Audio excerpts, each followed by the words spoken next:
morning, everyone, and welcome to this series from Corporate Knights, the Canada We Want, Planning for a Green Recovery. I'm Diana Fox Carney, and I'm really delighted to be hosting this series of conversations we'll be having over the coming weeks. This is obviously the first one, and the aim of these conversations is to bring together people with the ideas and the power to explore how Canada can use a renewed climate-based approach to build a stronger and more sustainable economy as we think of how to come out of the COVID crisis. We'll be hearing from a large number of people today. I'm delighted to welcome the Honourable Jonathan Wilkinson, the Minister of Environment and Climate Change at the very start. But as you see here, we've got a really large group of experts and panelists. So a couple of things about that. One is I'm going to keep it high level. We're going to keep the interventions short. Panelists may hear me come in if they're overstaying their welcome, simply so we can hear from everyone. We are going to have a Q&A session at the end. It won't be very long, but we'd love to have your Q&A throughout the event. You can click at the bottom in the Q&A window of Zoom and put your questions there. We also think about addressing those after the event. We'll be sending out a recording and analysis in a follow-up note to this event today. So welcome everyone. As I said, delighted to have you here. And first of all, I'm going to pass you over now to Toby Heaps to welcome us to the series as well. Thanks, Diana, and welcome everybody. I just have three brief points to make. The first one is, I think it doesn't escape any of us that we're still at this moment in the middle of a health crisis. And so now is certainly not the time to be pushing agendas. But at the same time, as planning for the recovery gets underway, we want to be extremely careful not to sleepwalk into something in the medium term that we're not going to be happy with. So that's sort of the point number one. Point number two is we're living in extraordinary times right now, and the Overton window of what is politically viable has shifted quite a bit just in the last couple of months. Think back 2 months ago, the federal government was planning on spending somewhere in the neighborhood of $70 billion to address the climate crisis over the next decade. In the next 3 months now, to respond to the crisis, the wage subsidies alone will be $71 billion. So we're going to spend more money in the next 3 months on wage subsidies than we're going to spend in a decade addressing the climate crisis. And that just sort of gives a bit of an insight into how much things are shifting. And I think when things are shifting this much, the things that become apparent, what was not possible yesterday or what was unthinkable yesterday can now be firmly on the table. And so the third point is, in these unprecedented times that we're living in right now, where change is going to be happening from a public investment perspective at a faster scale and at a larger scale than at any point in most of our lifetimes, the new thinking is going to be really important. If we want to keep up with the pace of change, we're going to really need new thinking. And so just in closing, I want to thank sort of from the bottom of my heart, everybody here on the panelists who's making time, all of the attendees, all of the participants, because if we're going to get through this, we're going to need everybody paddling in the end. So I really want to thank you all for jumping in the canoe, and happy Earth Day. I'll pass it back to Diana now. Thank you. Thank you so much. That's a really great introduction and a way of thinking about how we deal with this discontinuity and make the most of this crisis. So I'll pass you over now to Jonathan Wilkinson, the Minister of Environment and Climate Change, to open our series. Thank you very much. Good morning, everyone. Happy Earth Day. Thank you for the invitation to be here to celebrate the 50th anniversary of Earth Day and to kick off this speaker series. Certainly Earth Day is a little bit different this year. Physical distancing is preventing us from doing a lot of the things that we would normally do, like park cleanups or planting trees. But this should not prevent us from reflecting on Earth Day and what we need to do to protect the environment and to fight climate change so that we can ensure that we leave a better planet, a healthy planet, to our kids and our grandkids. Today, I know you're planning to have a conversation around the green recovery and how it can help us bounce back.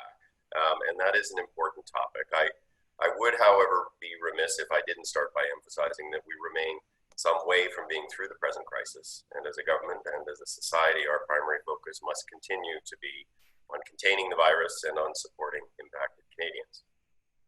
Now is certainly not the time to be thinking that we no longer need to be practicing the measures that have enabled the progress that we have made to date. But clearly, once we are further along and we are contemplating the relaxation of specific measures, it is important to be thinking about the type of recovery and the type of potential economic stimulus we should be focused on. At this time, we do not yet know the extent of the damage that will have been wrought in particular economic sectors by the end of the current phase. And an assessment of this will obviously be important in terms of the scope and the scale of any recovery efforts. But I do think it is very fair to say that rebuilding our economy and making it resilient to future crises while creating opportunities for Canadian workers and businesses will require big, bold ideas. Rather than simply looking to rebuild our economy to the way it was before the pandemic, we need to question our assumptions about future sustainability and our physical and our economic security.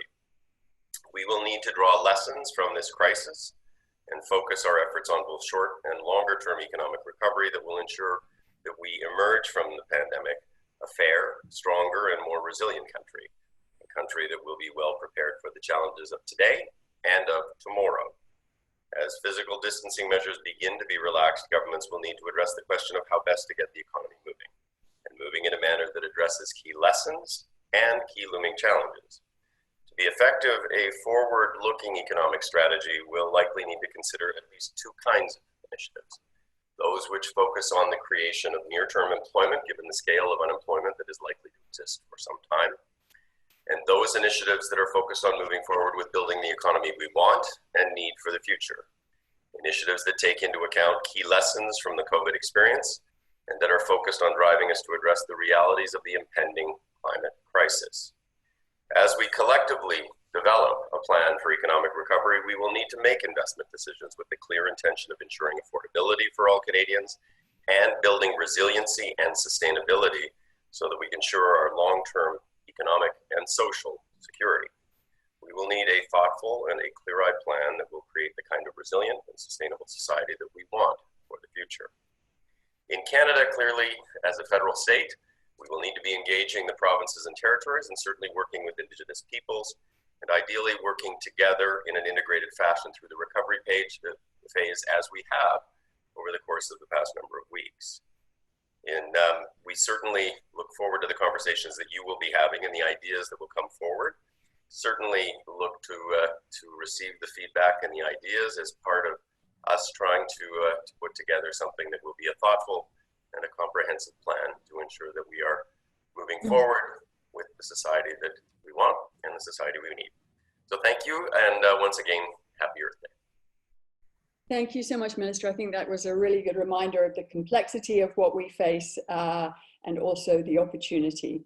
We look forward to reporting back to your office and being of assistance as this recovery plan develops.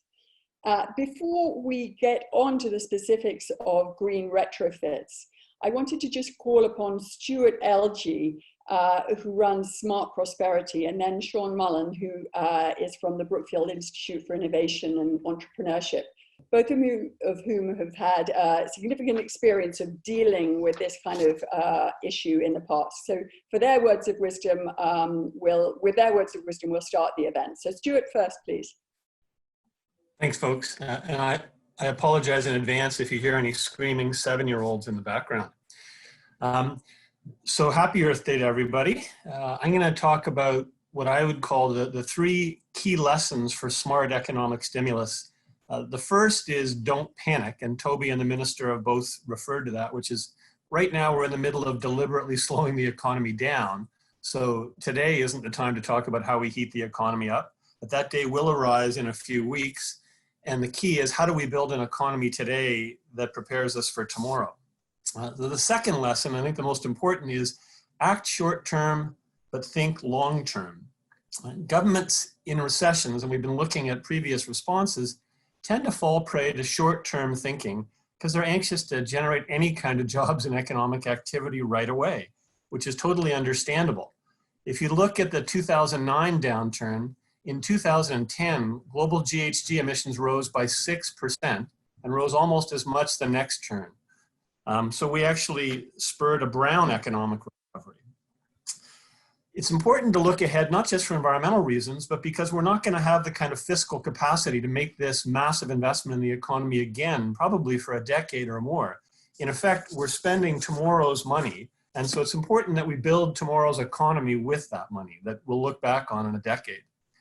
And that means, obviously, as we're going to talk about today, constructing smart, energy efficient buildings of tomorrow.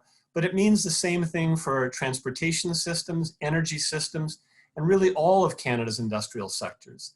The money has to go to long-term investments, not just that will help the environment and help meet climate targets, that will actually strengthen our industry's competitiveness in a global economy that's moving towards being more innovative, low carbon, and resource efficient. One of the important lessons is that we can't just roll out the same environment and clean growth agenda that people were pushing for months ago. It's really important to recognize governments are going to have to invest in stuff that generates jobs and growth right away. So for example, if you've got a great idea for a new long-term energy transmission line that has years of permitting, that's going to have to wait. So it's really important that for buildings, for example, if we define green buildings, do we have standards right now that investors can use to construct that? Anyway, the best lesson for me is looking at the US response. In 2009, Barack Obama bailed out the auto industry, but he also committed them to massive increases in fuel efficiency through tighter CAFE standards. And those actually had the effect of improving the industry's competitiveness. Stronger standards built stronger competitiveness. Trump is, of course, trying to do the opposite, taking a race to the bottom view of competitiveness by weakening standards. And that's exactly what we don't want to do. So let's take those lessons and get to work today building the economy of tomorrow. Thanks. Fantastic. That's a great recommendation for us. We'll pass on to Sean now, please. Thanks, Diana, and thanks everyone for the opportunity. I'm gonna make 3 points. 2 of them are more general about fiscal policy in the times of economic crisis, and then the third one I think is hopefully how to link it to the topic of today, and how to think about a green recovery and connecting to goals in terms of reducing the impact of climate change. The first is just to keep in mind, one of the major mistakes that happened across almost all Western economies after 2008, 2009 was a too quick pivot to restraint. The withdrawal of fiscal stimulus happened too quickly in 2010 and 2011, and it's pretty much a consensus now that the recovery could have happened faster, and that there could have been less economic damage had governments of the day been less worried about debt and reducing their deficits. And I think that's an important lesson here. We will talk about how to link the composition of a recovery to green priorities, but the size and scale of fiscal investment and how long it lasts is incredibly important and transcends just this topic area.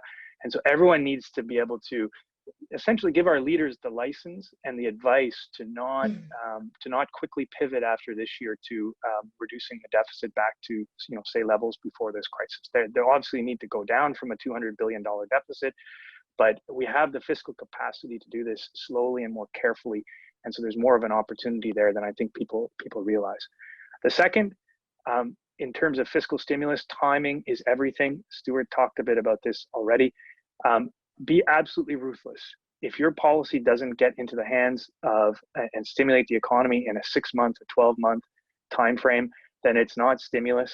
Put it into a different bucket. Doesn't mean you can't advocate for it, but you really need to put those and think about how money is going to impact the pockets of workers or businesses or people making investment decisions. That's what fiscal policy analysts will be looking for when they evaluate these things before they get to the green or environmental implications. And then the final thing I would say is, look, combating climate change is an existential crisis, but not on the time frame as the same time frame, obviously, as fighting a pandemic. But that doesn't mean it shouldn't merit a similar type of investment. And so I think an opportunity here is to use a recovery package to bridge to a long-term fiscal investment in combating climate change. There's no reason Canada couldn't devote another 1% of GDP each and every year for the next 10 years to combating climate change. We have the fiscal capacity to do that, even with all the borrowing we're doing right now. And as Toby mentioned, the Overton window is been widening. And so this is the opportunity to help make that argument. We don't have to be constrained by the fiscal anchors or the mindsets of kind of the pre-crisis environment. Thank you. Thank you so much, Sean. We're going to run a quick poll now, which you'll see coming up on your screen, just to see how people feel about that and whether it's okay to run the kind of deficit that Sean's been talking about. So if you can just do that, that would be fantastic. We're then going to move swiftly on to Ralph Torrey. Can I just say again at this point that we're delighted if you pose questions at any point during this event, and we'll be asking them at the end. So please do use the chat window at the bottom. Ralph Torrey has done the analysis behind what we're going to see now. He is a senior associate Sustainability Solutions Group and a partner at Torrey Smith Associates, and he's one of the most brilliant energy and environment experts in the country. So I'll pass right over to him to show us what he thinks can be done on building retrofits.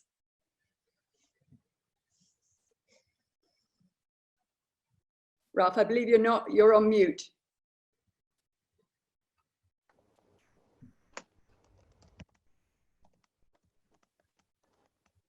Ralph, you're on mute. You have to unmute yourself. Sorry about that. Took me a moment to get the screen back up. Can you hear me now? Yes. Yes? Yes. Okay. We're looking today at the resource, as I like to think of it, that exists within our residential and commercial buildings. We've known for a long time that this is a supergiant, to use the oil industry's lexicon. It's enormous, and it's hiding in plain sight.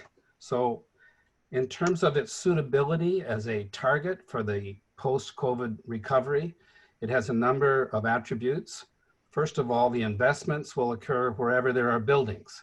So it's about as distributed as a recovery investment program could possibly be in that regard.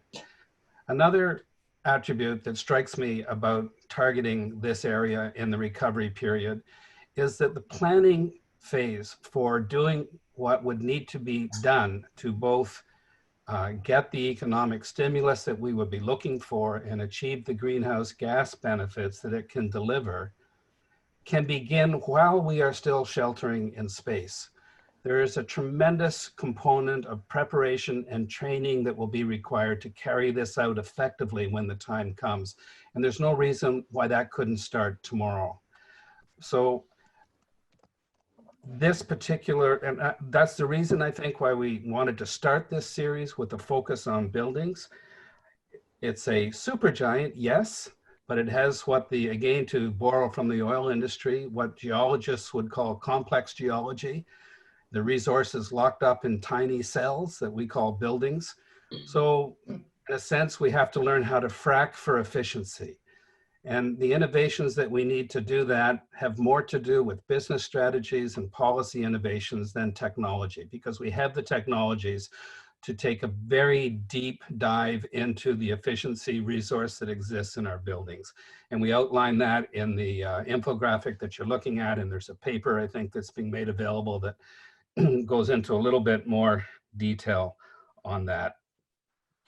The investment that is required amounts into the hundreds of billions eventually, but it needs to be put into the context of how much Canadians already invest in the residential sector.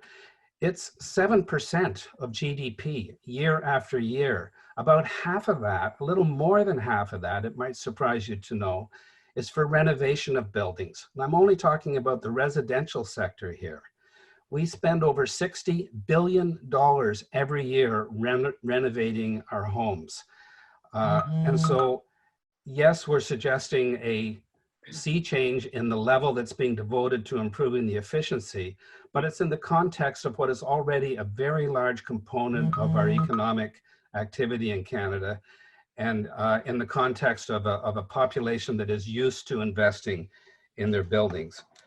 The benefits are laid out there. You may be surprised to know, and I'll just make this one additional nerdy point, because there's widespread understanding in the climate change community that to get the deep reductions we need, we have to improve efficiency, we have to electrify, and we have to decarbonize the grid.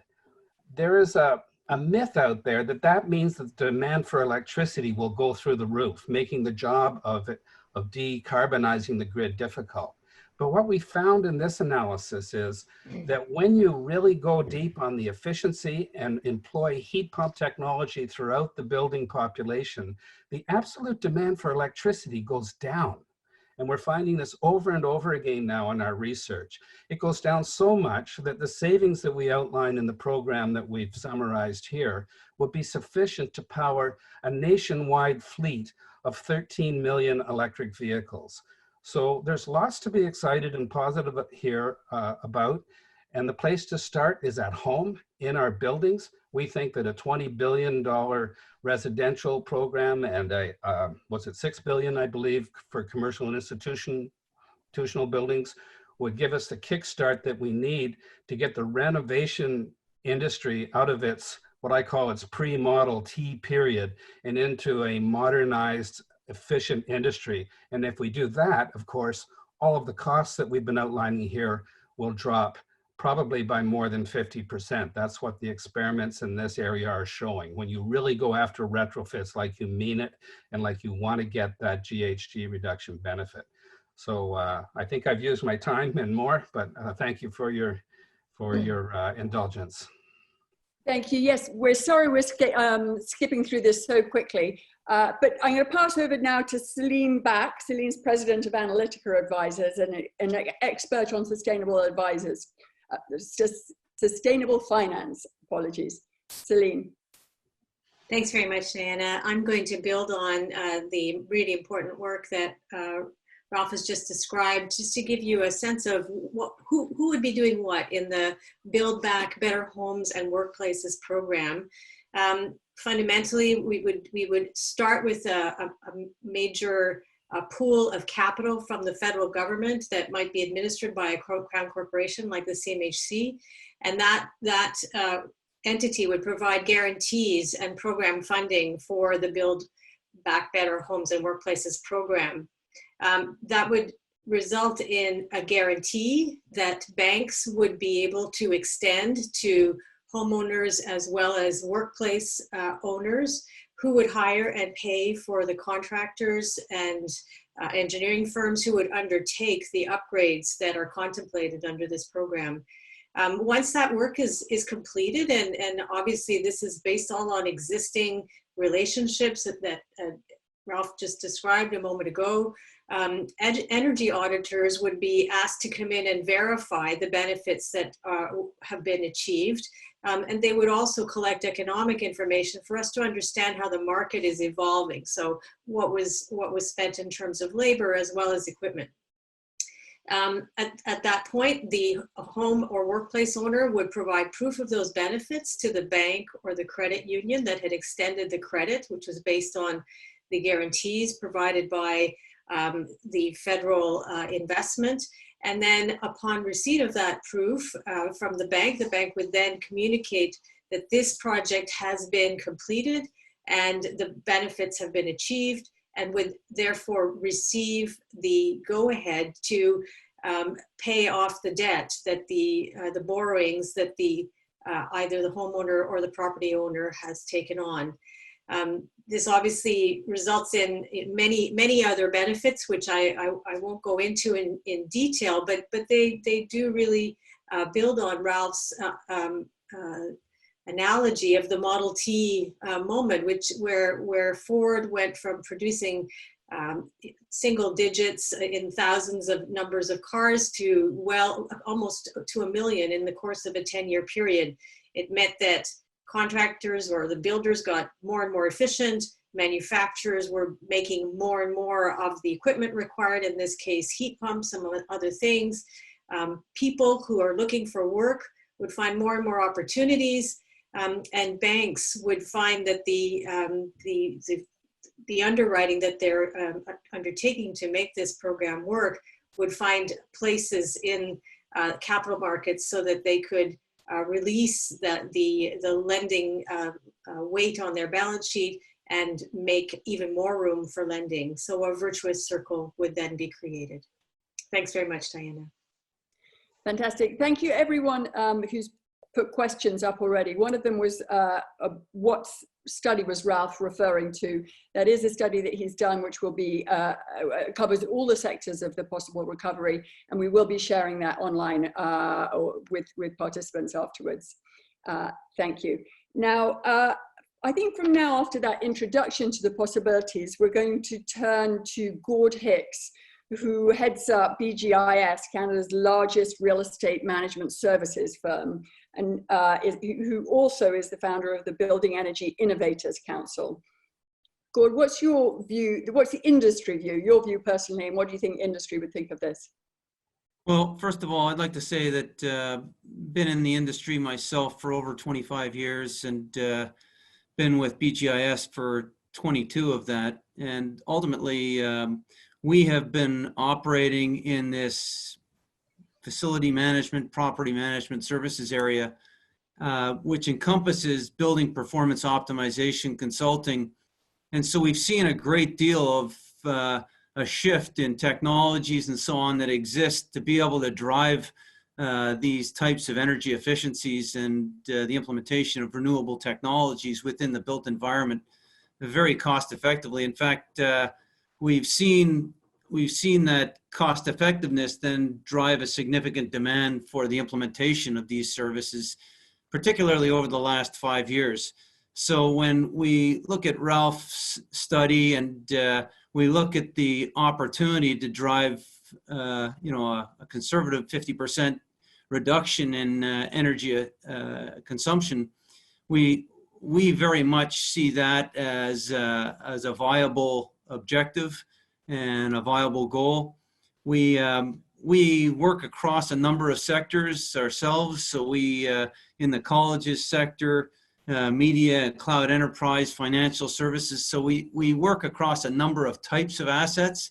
And I would say that, there's a varying degree of opportunity depending on the asset and the date in which that asset was built. But on the whole, given the technologies and the rate at which technologies are advancing, we see opportunities in virtually every building that exists today. Some obviously have not taken advantage of the technologies and not implemented some of the solutions that are available to them. Others are a little bit more progressive. That said, I would say that the modeling also, as part of Ralph's study, talks about the multiplier effect and the impact on GDP and so on. And I would say that that is probably conservative in the sense that we think the multiplier effect is significant on GDP for every dollar spent in energy efficiency. Given the intensity of labor that goes into energy retrofits, there should be a 5 times multiplier on GDP. I'd just like to close by saying that there are significant benefits as we look at the implementation of energy efficiency and certainly in the commercial sector, but across all built environments. Firstly, significant energy reductions driving operating cost efficiencies, obviously emission reductions, and then the opportunity to create some capacity within the building and ultimately on the grid to accommodate the electrification of the transportation sector, which is also a pretty significant emission emitter sector, and that all told drives a lot of opportunity for our Canadian economy. Fantastic, Gord. Thanks. I'm glad that you're optimistic about the opportunities.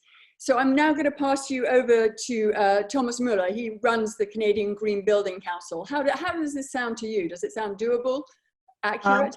Yeah, you know what, it does sound, Diana, it does sound doable. We've done a couple of studies on large building retrofits, so those over 25,000 square feet, and we see a lot of potential to reduce carbon emissions from that sector. The potential is up to 22 million tons can come from the retrofit sector, but really around 4 actions that are all really well understood around, building recommissioning, deep building retrofit, renewable energy, as well as fuel switching. So these are all the technologies and the practices are available. The question is always, how do you put it in motion and how do you arrive at the right results? And I think I want anybody really to understand that we cannot get to our climate change targets without taking really concerted action in the building sector.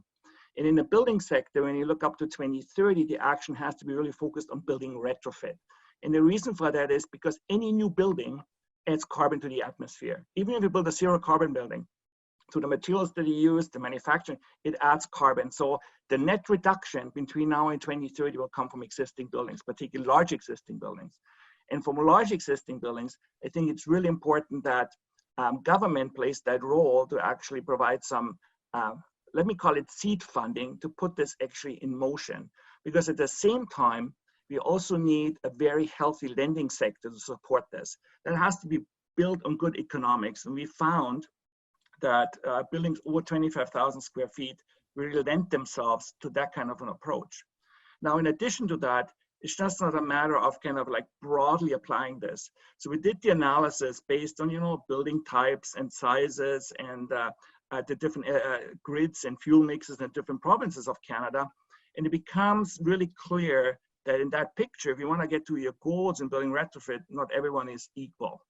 So you have to really go to these provinces that actually have a very large building stock, which would be Ontario and Quebec. But you also have to go to those provinces that still have a fairly, what we call a dirty fuel mix when it comes to carbon. So actually, many of the impacts and the results would be targeting Ontario and Alberta, which of course in our model is we have to distribute everything equally. But the targets would really be in Alberta and Ontario to really target buildings over 25,000 square feet for retrofit at a kind of a massive scale. We talk about 50 to 60,000 buildings need to be retrofitted between now and 2030 to reach a 30% reduction in carbon emission from the large building sector.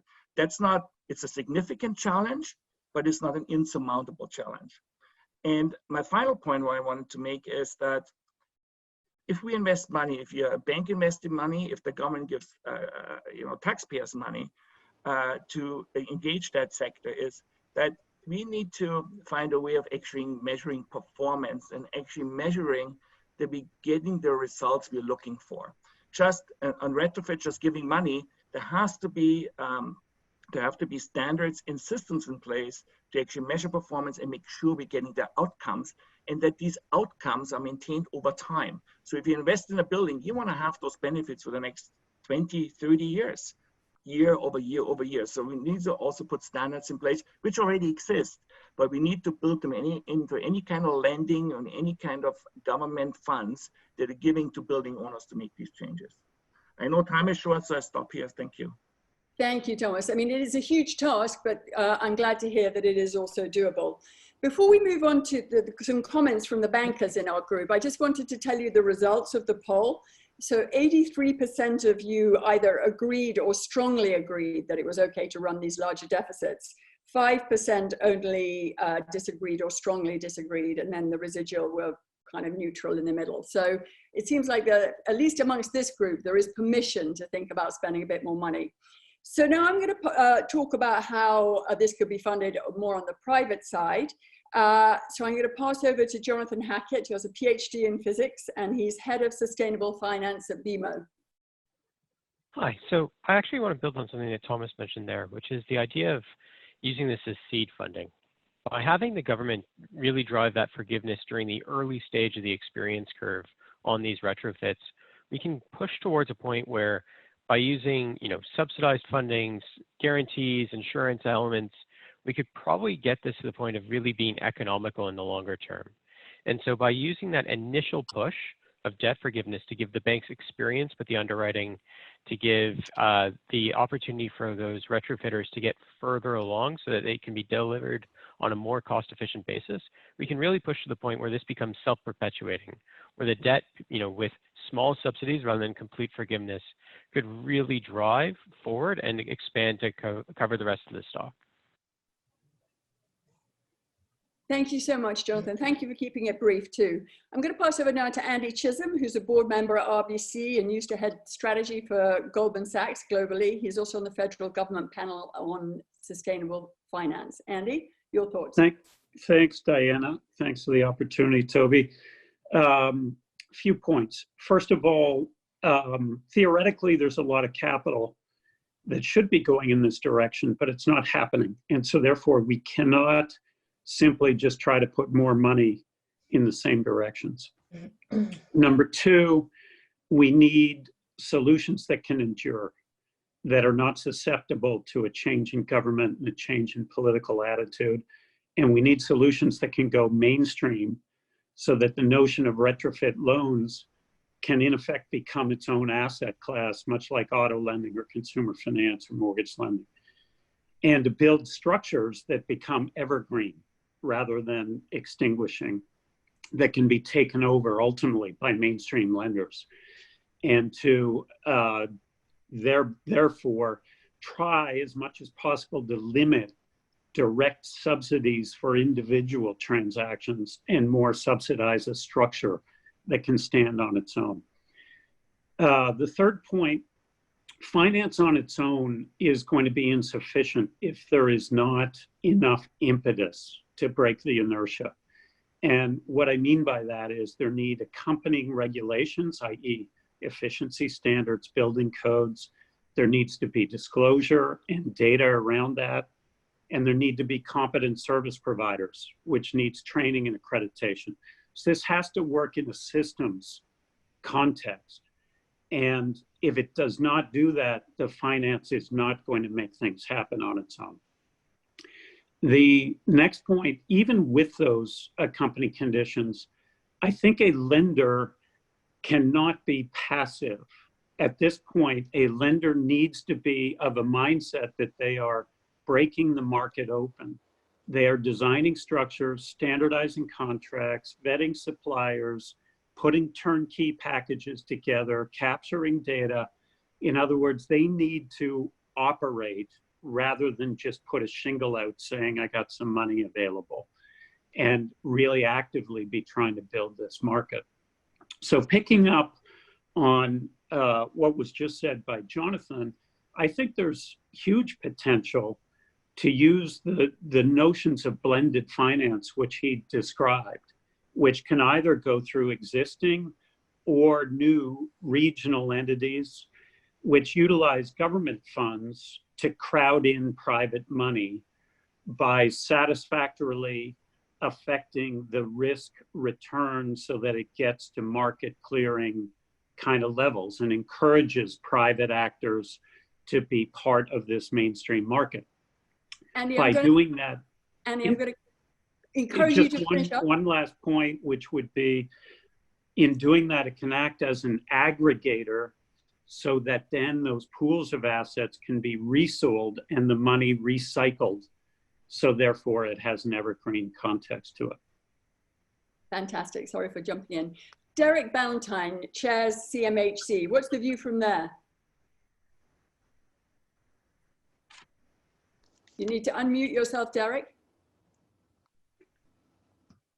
So, I mean, it may be useful to know that this, I mean, prior to the point we're at today, CMHC has been thinking about how do we move the inventory of built housing to become more efficient and more effective, and how do we reduce carbon load? So this sort of aligns with a set of thinking that's been underway, a set of studies. I think, you know, if there were three sort of areas of interest, clearly the key to doing this is not understanding technology, not understanding know-how, although there are going to be some significant supply chain issues that have to be addressed.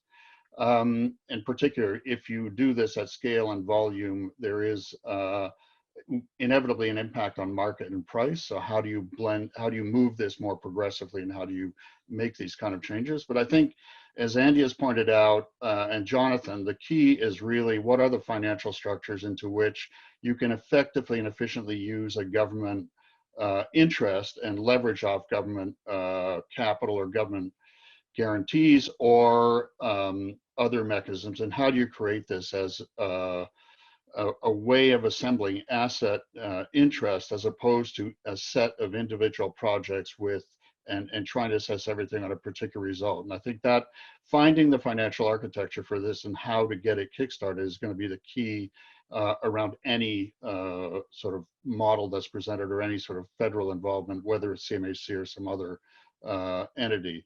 I would also say that there are some other policy instruments that could be aligned, and we offline had a couple of conversations about this, but through CMHC, we also offer insurance products and products around multi-unit portfolios and so on. And are there some other incentives that could get built in that would help create a stack of financial advantages that could start attracting more private capital?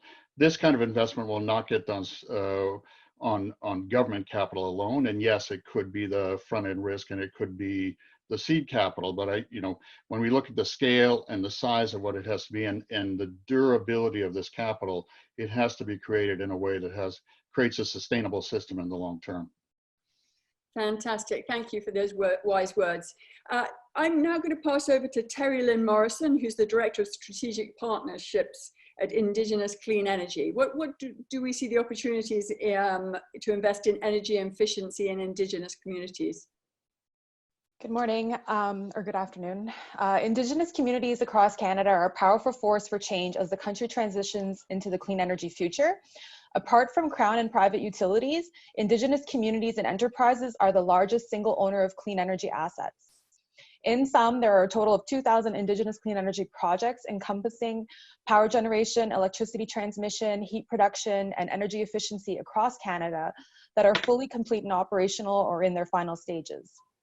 It'd be fair to describe Indigenous people as the country's strongest clean energy community, and Indigenous Clean Energy, or ICE, as Canada's national partnership hub for advancing First Nations, Métis, and Inuit clean energy projects.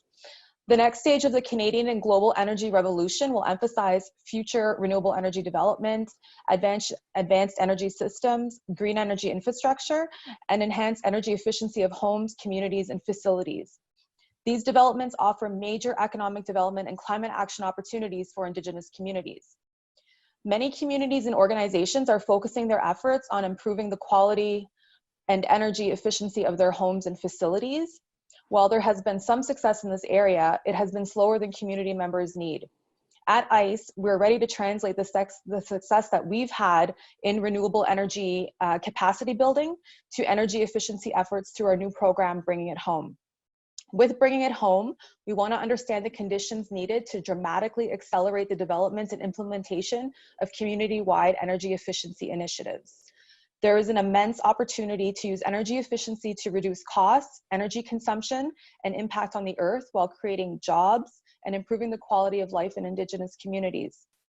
The challenge of addressing the critical housing and facility issues faced by Indigenous communities is inherently complex. Ask nearly any community leader and they'll say that funding is a major barrier to improving the quality of homes. Therefore, we need to look for both new ways to finance these home improvements and to ensure that the local capacity exists to build and retrofit and maintain the homes and facilities. Thanks. Fantastic, thank you. Now we're kind of running a little behind schedule. So what I'm going to do now is first of all ask Julia Langer from the Atmospheric Fund, who's actually been working in this space for a long time, just to give her views. And then I'm going to come back to some of the questions and some of the speakers who've not yet spoken.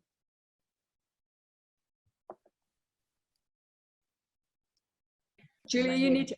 Yes, good. Thank you. Happy Earth Day, everybody. So there's been a lot of great conversation about the scope and scale of the opportunity, the benefit of this opportunity of retrofitting all of our buildings across the country. and some great thoughts about the financial structures and mechanisms. And at the Atmospheric Fund, as an investor, we've been investing in retrofits for decades. And it's not really, nobody's arguing that, you know, whether efficiency should be part of our stimulus and recovery agenda. I think we need to move the conversation from if and to how. It is complex. There are many players involved. There's the owners themselves, there's the suppliers, there's the utilities, there's the banks and other investors, there's going to be the government, different programs. And the only sort of contribution that I think is worth making, you know, in this short moment is that our concept now is really for a concierge type service. In addition to the funding, so some of the public capital matching up with the private capital, we need on the ground mechanisms to bring projects together with capital, to bring projects together with suppliers so that they can be optimized, and providing that local, as I said, a concierge type service. We certainly are starting that in the context of the multi-unit residential space, which is kind of our natural area, but it's replicable to other submarkets, whether they're institutions or schools or municipalities, to other regions. Our work is in the Greater Toronto Hamilton area. So I would really just urge everybody, you know, like, it's a coalescing of thinking. Don't forget about that intermediation that doesn't exist in the country at a scale necessary to move the kind of dollars that we're thinking into play in retrofits at the ground. Fantastic, Julia. Great that you have that experience and wisdom. We had a couple of questions in about the human side of this, the human capitals. And I'd like to turn to Angela and Stephen, who are both in this space. Angela is a senior economist at QP, and Stephen Tobin is the executive director of Labour Market Information Council. Can you tell us how we build up the workforce capacity to deliver these deep retrofits in a reasonably short time frame? We'll start perhaps with Angela, if that's okay. Sure, thank you. So I think you have to work with the building trades unions. They provide a lot of training to their members. And there's an example of the Insulators Union in BC that has actually already added green training to their normal apprenticeship process. And they found that when they show workers the result, when they take a heat map to a building that was built with good standards and a building that was built with not great standards, that the workers really have a sense of pride and an understanding of the difference that their work can make if they do it well. I think one of the other big pieces that is missing here is the equity piece in terms of workers that can't afford energy. So who should we be subsidizing and how should we be doing this? As an economist, I asked, what's the market failure here? And the market failure is A, there aren't the green regs in place that we already know we should have. And B, there's a big upfront cost. So higher income people can afford it, but because, as we saw in the analysis from Ralph Torrey, the savings are equal to the investment almost, right? But there's just this barrier in terms of the big upfront costs. So Manitoba actually has an excellent project called Pay As You Save, where the Crown Corporation lends money and then the user pays it back as they save. And then the user has that additional incentive to make sure that the standards are in place, that they will be saving the maximum that they can, which actually reduces the oversight required from the government organization. So yeah, I would definitely not be a fan of blended finance. I don't think this is the time for us to be making new investment instruments for people to profit off of a green transition. We need to be thinking about a just transition, about equity and how that plays out. And that includes in helping train workers, using public retrofits as training sites for workers and stuff like that, I think is really important. Fantastic, Angela. Now, Stephen, you have your finger on the pulse of the Canadian labour market. What are your thoughts on that? Yeah, I mean, I think for us, it's really, if workers are kind of going to seize these new opportunities, and if we're going to position training providers to give them the support they need to either upskill or reskill, I mean, simply put, we need better information on the skill requirements of these new opportunities. I mean, that may kind of sound sort of obvious and straightforward, but the reality is we still kind of confuse education and skills, and we don't yet have that kind of common language with which to sort of talk about skills, and that kind of leaves the training providers and workers looking to seize those opportunities kind of in a gap. And I think, yeah, we've got to change that if we really want to help Canadians take advantage of these green opportunities or other opportunities that might sort of emerge as we think about a recovery. Fantastic. On Corey, we haven't discussed, but we've raised the issue of the standards. Corey Diamond heads up Efficiency Canada, and what exists out there in terms of standards against which one might draw down finance that can be measured and aggregated up? Yeah, and I was going to mention that as part of my comments. I think a policy framework that prioritizes deep retrofits is what is required. Someone earlier mentioned that we need to sustain this over time so the benefits last much longer than the initial stimulus. And if we're thinking of the kinds of policy structures that are in place at the residential level, you have things like the EnerGuide system, which allows somebody to understand how their home is performing now. You could then take the measures that some people have talked about and then essentially get a post audit and understand what your improvements are. And potentially then the financing and things like that could be tied to your improvement rate. Now, going back to what Julia said, all this stuff has to be wrapped up in extensively advanced logistics, supply chains, training of workforces, marketing and lead generation, what I call kind of hand-holding, or Julia calls a concierge service, to put people and the customer right at the front of this. And all that, the financing kind of adds into what we need is a policy framework, advanced logistics, marketing together as a system. Sorry, fantastic. We've had an interesting comment in here about how this should go beyond green and think about blue, kind of socially minded approaches. And I think, I'm sure you'd all agree that new or communities that are focused on doing this can become more pleasant places to live, and then there's a greater collective sense of purpose. And we heard about the building trades being more engaged when they're working with good buildings. I think one question that's come up here is about the real estate market, though. Is there any value attributed in the market to such energy efficiency when you come to trade your house? Would anyone like to stick their hand up for that, to answer that question? Maybe the finance side, Jonathan or Andy.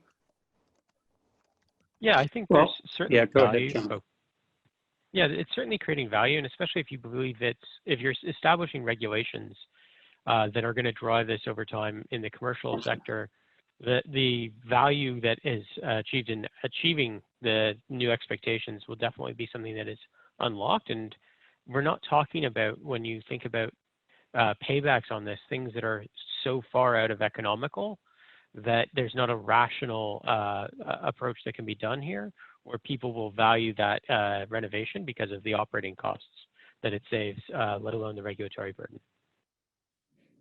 From my view, I think there absolutely will be value enhancement that'll ensue, but you really need to have adequate data capture around all of this and disclosure so that you can distinguish between better and worse situations, and you've got the data to prove performance.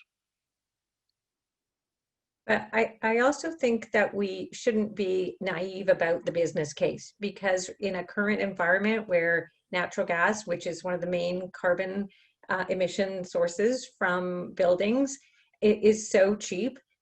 This is a beautiful time to match up commercial financing, which is looking for a 5 or 6 year kind of payback, which you can achieve with existing technology, and to go deeper, faster with the public funds. So if you stack all of that together, then you get a value proposition that really works, and it will actually go to the bottom line of commercial buildings in their cap rate, et cetera. So you can show value, but if we want to go fast and deep now, this is the time to match up funding. Fantastic. Ralph, a quick clarification around the study. Is there anything in that about flood protection measures and whether they should be bundled in? Yes, we did include a provision for flood protection in the residential analysis for every house. We didn't do a detailed analysis of what percentage of the housing stock really requires this. We just assumed, I think it was an average of, depending on the type of house, around the range of $1,500 or $2,000 per house. This is not a terrifically expensive thing to do. And again, on the kind of mass implementation scale that we are proposing and considering here, those costs would certainly come down. Fantastic, thank you. I'm, as some of you may know, I'm actually based in London at the moment for a few more months, hopefully, if I'm able to get out.